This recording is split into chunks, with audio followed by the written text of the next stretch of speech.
For over a decade, Olga has served the beauty industry as a hair and makeup designer. And somebody just gets a bar of soap and just washes, bam, and they have problems with their skin, and you're asking yourself, 25 and your skin's looking like, you're a lady of probably 48 or something. She is extremely attentive when listening to the client's desires, as well as making recommendations to enhance their overall beauty. So, or alternatively, I would have micellar. Again, this is micellar.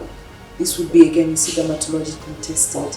It's face, eyes, and lips. You're not going to react, so it's more like water. Olga has a mystery vision for both formal and bridal looks. Guys, I'd like to invite every makeup artist. Obviously, we want to network. We all want to meet each other. We're all going to be under one roof. This week, we met with Olga, CEO Makeup by Olga and Miss Uganda 1992.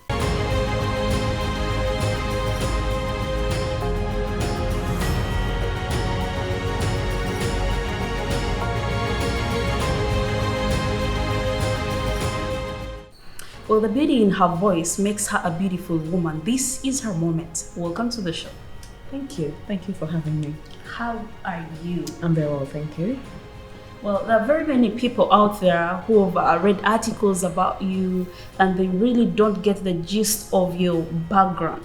I think that's where we're going to start from. Okay. Who is Olga? Where does she come from? Okay. So basically, my name's Olga Nampiima. I was born in Uganda. My parents, my mom's Muganda, my dad is South African. Well, half South African, half Zimbabwe. How can I best describe myself?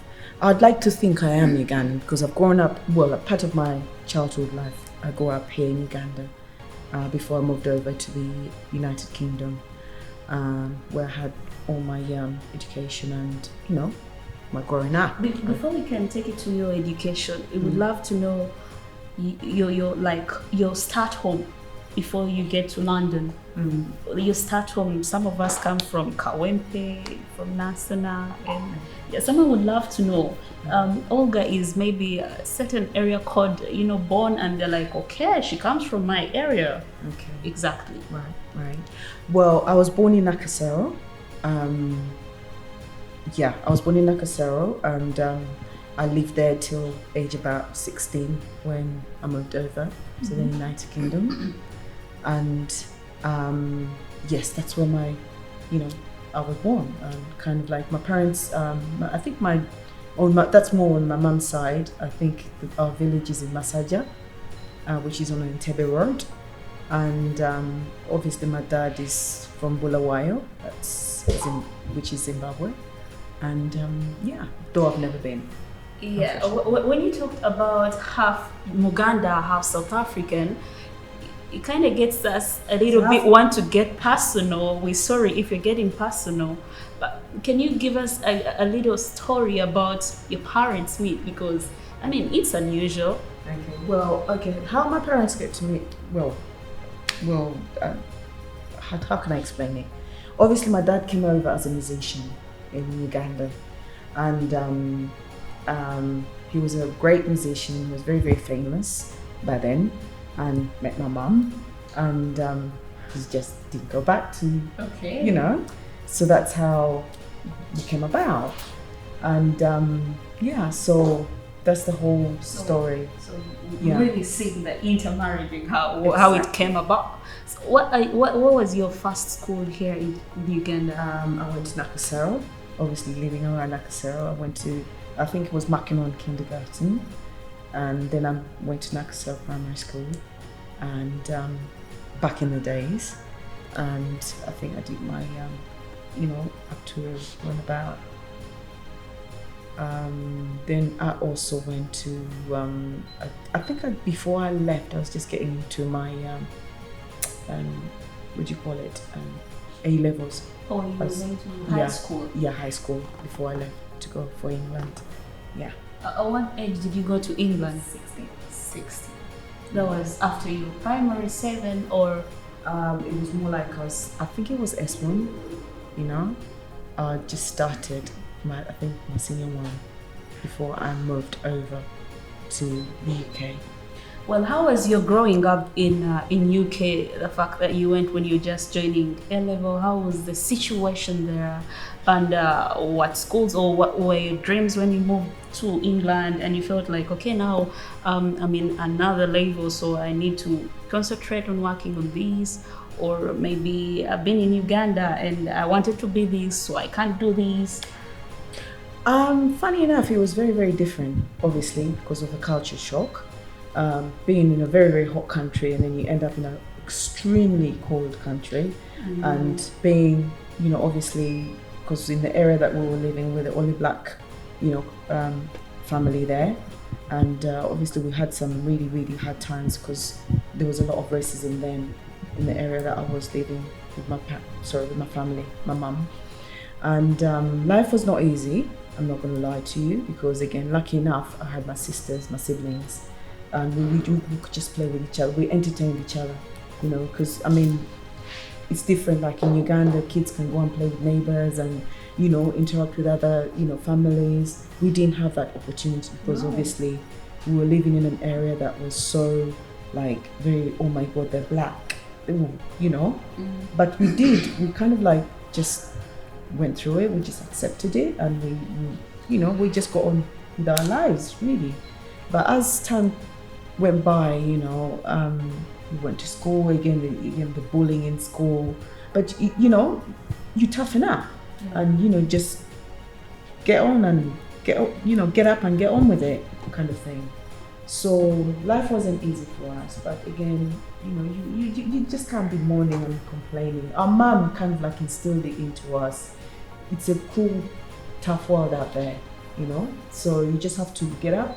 Get on with it. If they call you names, so what? Have they hurt you? No. So just get on with it. So were you were you in England with both your parents, or you were living with I was living with my mom.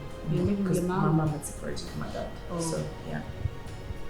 Well, okay. Yeah. Now, actually, what did you do at school when you're back in London? Okay, I started off, initially I wanted to do more I was going, my mom was trying to push me into social work and stuff like that. And, because obviously that's where the money was, and I was a teenager. I was confused. I didn't know exactly what I wanted. I was excited about everything, but deep down I had this thing about beauty. I had this background, I was very artistic. I was always, dolling my friends up. In the rooms we're going out, we'd escape and we'd go for raves at night. And I was always the one that was dolling them up. They'd come to me at home. And I could see myself, that's the path I wanted to take. Though my mom didn't want me to, she wanted me to do, because obviously African parents expect you to be either a doctor or a nurse or some lawyer, some profession, or an architect, or actually I would say more architect or interior designer, because I was always into watching, I was really, really obsessed about in designing and decor, and so I thought if I didn't do makeup, that's the path that I was going to do, or that's the path I was going to take. But it's somehow my calling was more makeup based, so I went off. I started doing beauty therapy. I started work experience, because once we do school or college, and then they kind of take you off to do some work experience, what we call work experience. And my work experience ended up in a kind of beauty therapist kind of salon, where I was working with loads and loads of clients. We used to come in, have facials, skincare, you name it, nails, everything. So, and I started loving it, and that's where my passion started, obviously. And the fact that I had sorry, I got distracted for a minute. The fact that I had this passion as well about, dolling people up. I love people who are glamorous, who look beautiful, So I started. So one of my colleagues as well talked about, why don't we do this course? Is this course going? You know, and also as well, by then it was time for me to choose what I wanted to do. So I went off to Kingston College. So I did my it was more like a diploma. So when you went for your internship, you're doing a different course, but in your internship, you landed into what you wanted. Exactly. Yeah. All right. Because they ask you what do you want to do, and you look for jobs. Because you every, can I say like when you, it's like when you just finish your GCSEs, we call them GCSEs. Yeah. You go for work experience. You're expected, you know. So they will ask you. You just choose anywhere you want to go, but you need to do that work experience, you know. So my one was in a beauty salon in Wimbledon. So that's where I went and did my work experience, and I loved it, and they loved me as well because. Sorry, I got distracted again. Because again, I was very bubbly. I just loved they would call me. I was there. I was never late, you know, because I loved it. You know when you love doing something. Exactly, yeah. Extra. Yeah, exactly. Unlike some of my other colleagues who were like, oh God, this job. They were always moaning about it. They didn't like it. They felt like, it's boring. Really? Yeah. Exactly. You know, and they felt like they were therapists because people coming in there and they're like, oh, my dog died yesterday, or my husband left me. And me, I'm a very good listener, you know, and you know. So you did listen to those? Yeah, because they come in, while you're massaging them away, you're doing a nice facial, they're telling you all these things about their lives. What age was that? 17 going into 17 something, you know, and by then I'm thinking to myself, you know, I love listening to their stories. Some of them were hilarious, you know. Yeah. You know, some, you know, and I just loved it. So that's where it all started. So I went to Kingston College. I did beauty therapy. It was a diploma. I had to do it for 3 years, and then from there I had to kind of like go further, which is called a higher national, you know, diploma, you know. But that included more. I had to do more, like do a lot of SFX, you know, period makeup, theatre, you know, it involved a lot of, yeah. So I did that for 2 years. Then I had to go back to uni to do proper, you know. Well, Holly, I think we're going to take a short little commercial break. We'll be right back as we start her journey in her career. Be right back. In the past, women were considered housewives, housekeepers, and many other things denied any opportunity.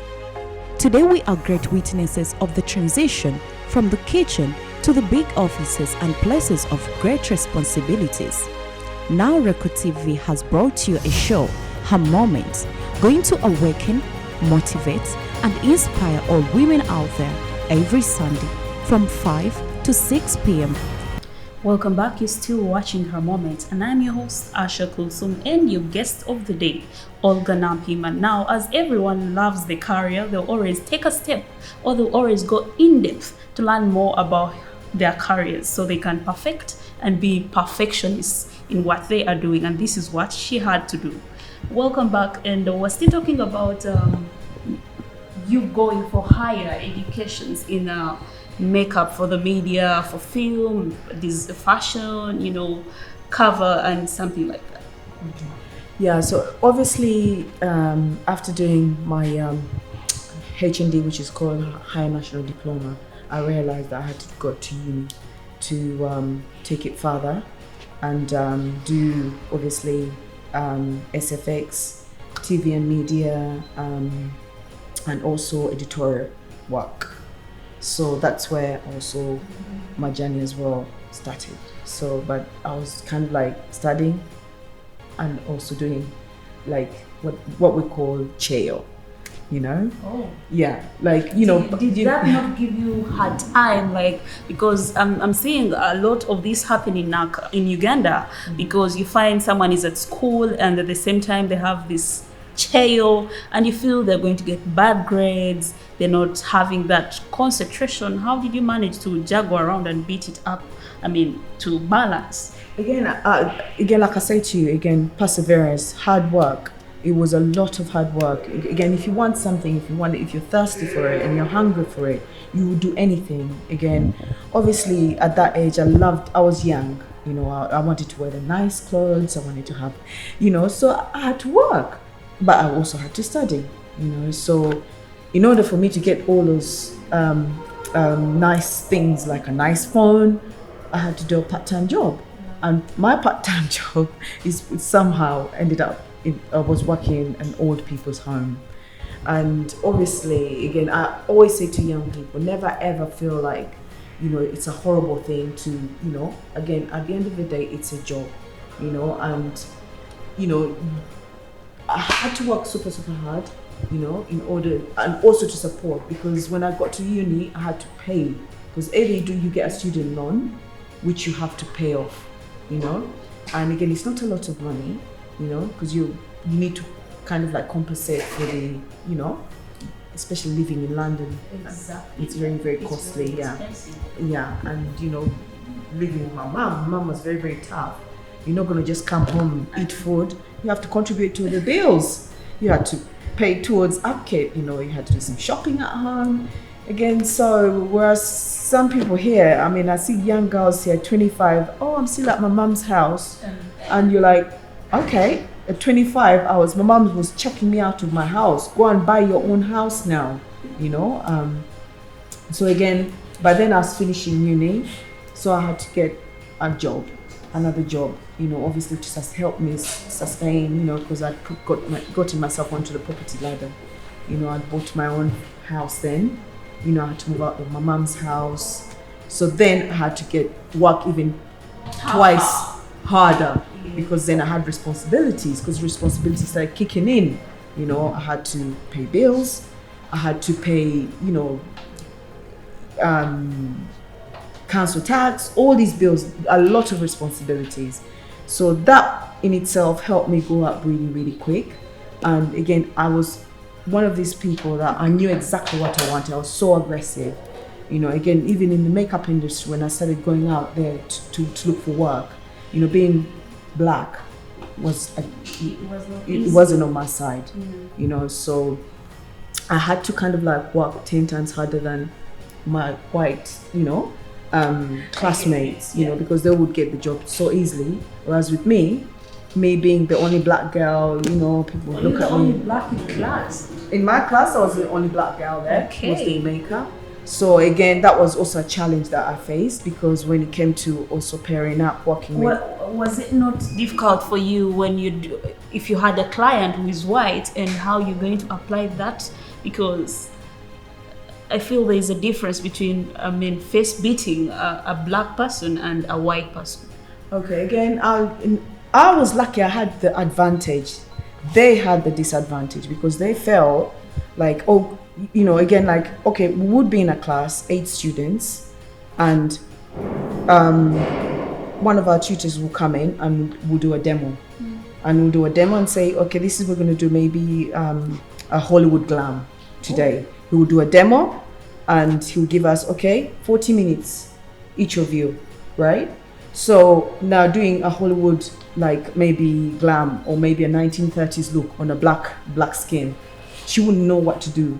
Whereas with me, obviously I've already done my research. I know, you know, yeah, you know, I would go back and look at Dorothy Dandridge, the likes of Dorothy Dandridge, you know, back, I'll do my research before, you know, I'd see what makeup was worn in the 1930s with the black, you know, like actresses, or, you know, in Hollywood. Well, apart from the class experiments and the coursework given to you, going to have makeup cover with these, when was that exact time that you started this on your own?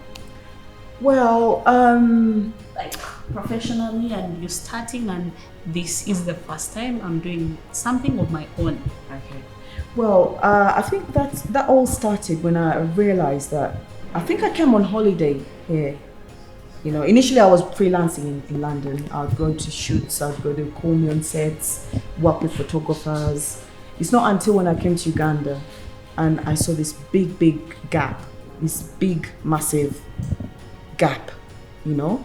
And actually, it's so bizarre because I think it was an A. Bryan's event. It was a fashion event that was taking place, and one of the makeup artists, I think he was going to every girl to doing makeup, and the makeup that they were doing on these girls, and the money he was getting paid for. I'm looking at, I was just shaking my head. I'm like, okay, there could be something here, you know. So obviously I did my homework, and that's when I got inspired. I was like, okay, how about if I did a master? Because we do have loads of master classes in London, you know, where you kind of like just go and you know, like maybe, okay, for example, Kim Kardashian's makeup artist will come to London and do a masterclass, and we'll all go running, you know, because we want to know how he does the contouring, how he does Kim's makeup, you know. So I thought of something similar as well. So I got inspired, I did my homework. I'm like, okay, are they going to understand it? What's it going to be like? You know, so I started asking people. People were telling me, I'm going to speak a bit of Uganda, by the way. You know, what's masterclass? Makeup.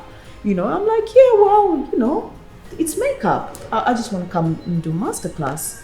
So people are telling me off, you know, it's not going to work here. People will not embrace it.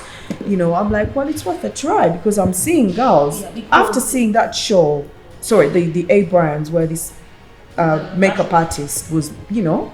So I'm like, people are understanding makeup. Those who do understand it, you know. So obviously I did come. I started planning it. I came and I did the masterclass. You know, I obviously got the jitters because I thought it wasn't going to work. But obviously, I really persevered. I pushed so hard until it got there. I was on every radio station, on every TV station, and, you know, I was just putting it out there. I mean, some of them were asking some crazy questions regarding makeup. Is it true makeup gives you cancer? Is it true, you know, is it true makeup makes you look old? You get old quicker? I'm like, oh my Lord, I'm just rolling my eyes and thinking, okay, you know what? We'll get there. It's about educating people, you know, telling people it's not as bad as you think it is. So again, going back to your question, I did the masterclass and it was a success. And that's where the whole thing, the makeup boom. Well, to me, that's how I felt. Because I got a lot of people coming to me. I kind of like, that's where my whole journey started, you know. That's when I decided, okay, maybe I'm going to start off slowly by teaching and also selling, because I also saw that people were buying a lot of fake products that was affecting their skins, you know. And people were saying, we don't know where to get genuine products from. That's when I got inspired. I was like, okay, why don't I have some kind of outlet where I can be able to bring all these products to like these you have a people? store. Exactly. But I started online because I didn't feel like I was ready to own a store, not knowing how business runs in Uganda. That's when my online journey started. So I'll just buy a bunch of items, take pictures, and post on my social media platform. And so how long have you been in the industry? Well, here in Uganda, in Uganda, I'll say 3 years. Immediately after my masterclass, that's when things hit off. Then my journey, you know, started from there. I started online, I would sell, then I'd start getting feedback from people. I think we could do with this store because we don't trust you enough. How do we know you're selling us fake products? How do we know this is right, you know? And again, I don't know what's right for my skin. That's when I thought, okay, now this is time for me to what? Come home, set up a studio where people can come. You know, you can sit down with them, give them a bit of advice. You can have a consultation with you and talk to them about either skincare, either what tried foundations, because you're finding girls who are wearing shades of foundation. The body is like the face is 3 shades lighter than the body. You know, obviously because they don't know, they can't match, you know. They can't match their skin tones. They haven't, you know, kind of like learned how to master. Yeah.